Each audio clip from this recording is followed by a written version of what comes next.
Most beginner data analysts and data scientists are doing everything right except this one thing. Hi everyone, my name is Dami. If you ask many people in tech what they do, you will likely hear answers like, oh, I'm a data analyst or I'm a data scientist. And that's fine, honestly. But if you look closely at their portfolio, you will often see something quite confusing. Today, it's fintech data. Tomorrow, it's healthcare data. Next, it's climate, education, marketing. Everything scattered and confusing. As a beginner, that lack of focus will actually work against you. And let me explain. My opinion, and this is based on learning and experience, is that every beginner data professional needs at least one primary niche supported by one or two secondary interests. Why? Because data analysis is not just about cleaning data, building charts, or running models. It's about understanding what the data is saying and why it matters. Every domain has its own language, its own rules, and its own context. Finance has its own terminology. Healthcare has its own logic. Climate, education, marketing. Each field has a different way of operating. If you are working with data from a domain you don't understand at all, you may run analysis quite well, but your insight will likely stay shallow. Even during exploratory data analysis, you might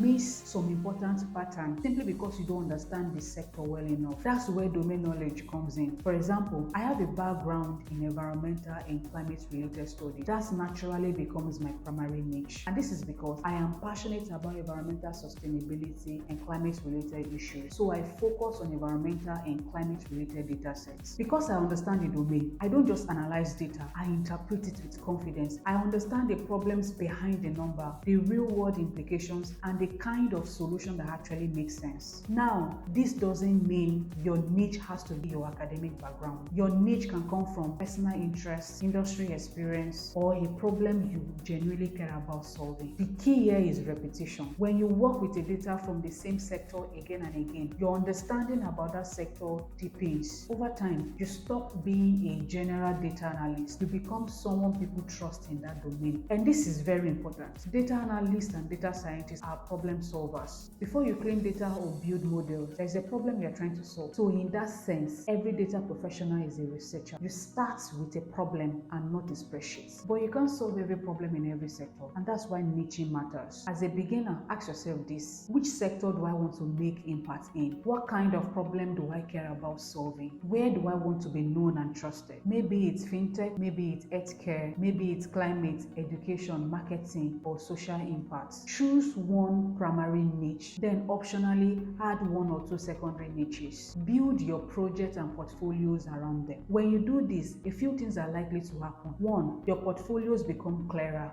2, your storytelling improves. 3, you stand out because you are not following the crowd. You are intentional and deliberate about the kind of projects that you build. And finally, you speak with depth when explaining your insights to stakeholders. So if you're a beginner data analyst or an aspiring data scientist, I encourage you, don't rush into doing everything. Sit back and ask yourself some pertinent questions. Pick a domain, learn it deeply, build around it, and grow into it. That's how you move from just analyzing data to creating real impacts with data. So that one thing that most beginner data professionals are missing is focus. And that's exactly what a niche gives you. Thank you very much for watching. I will see you in my next video.